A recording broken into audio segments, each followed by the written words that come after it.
High friends, welcome to Yashikar. உண்மையிலேயே இந்த சீரியலை பற்றி பேசணும் அப்படின்னு நினச்சிட்டே இருந்தேங்க. ரொம்பவே இன்ட்ரெஸ்டிங்காக விறுவிறுப்பாக போயிட்டுருக்கு. இப்போ இந்த கால சூழ்நிலையில் நம்ம எல்லாருமே எதிர்பார்க்குறது என்னென்னா, ஒரு பிரச்சனைன்னு வந்துச்சு அப்படின்னா உடனே அதுக்கான சொல்யூஷனையும் கொடுத்து ரொம்பவே விறுவிறுப்பாக கொண்டு போகணும் அப்படிங்கிறது தான் நம்ம எல்லாரோட ஆசையுமே.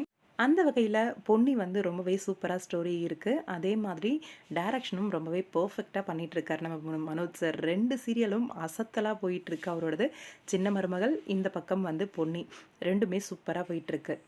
பொன்னில லாஸ்ட்டா வந்து பூச்சி மருந்து கலந்து குடுத்துட்டாங்க மாமியாருக்கு அப்படின்னு ஒரு இஷ்யூ வந்தது. அந்த சீக்வென்ஸ்லேயே அடுத்த 2 எபிசோட்ஸ்லேயே அத வந்து பொன்னி கலக்கல. அவங்க வீட்ல இருக்கிற பொண்ணு தான் கலந்துச்சு அப்படின்னு சொல்லி அவங்கள வீட்ட விட்டே அனுப்புற மாரியான ஒரு சூழ்நிலை வந்துச்சு.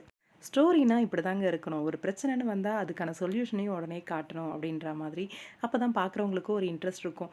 அது சோகத்தையே காமிச்சிட்டே இருந்தாங்கன்னா ஒரு வெறுப்பு வந்துரும். அந்த மாரி இல்ல நம்ம பொன்னி இப்போதைக்கு. கேஸ் திருப்பி விட்டது பொன்னி அப்படின்ன உடனே, அதில ஒரு ட்விஸ்ட் மாதிரி, "இனிமே நான் சாப்பிட மாட்டேன் இங்க" அப்படின்னு சொல்லிட்டு வெளில போயிடுறாங்க. அத்தையா என்ன சமைக்க சொல்ற வரைக்கும்ன்ட்டு. வெளியில போனவங்க விறகெல்லாம் வெட்டி எடுத்துட்டு வந்து வச்சுக்கிறாங்க. அதே மாதிரி ஒரு கடையில வேலைக்கு சேர்றாங்க. இங்க வீட்டு வாசல்ல வந்து நெருப்பு மூட்டி சமையல்லாம் செய்றாங்க. செல்ஃப் குக்கிங் ரொம்பவே சூப்பரா இருக்கு. மாமனார் வந்து சாப்பிடுறதுக்கு வராரு. இன்னொரு பக்கம் நம்ம பொன்னி சமைச்சத பார்த்து, உஷாவுமே பயங்கரமா சமைச்சிருக்காளே! சாப்பிட அந்த எச்சு ஊறுதே அப்படின்னு சொல்லி மோப்பம் பிடிக்கிறாங்க அந்த குழம்ப.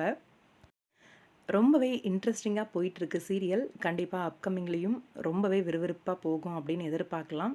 பொன்னி சீரியல பார்க்குறீங்களா? எப்படி இருக்கு? உங்களோட கருத்து என்ன? கமெண்ட் பாக்ஸ்ல சொல்லுங்க.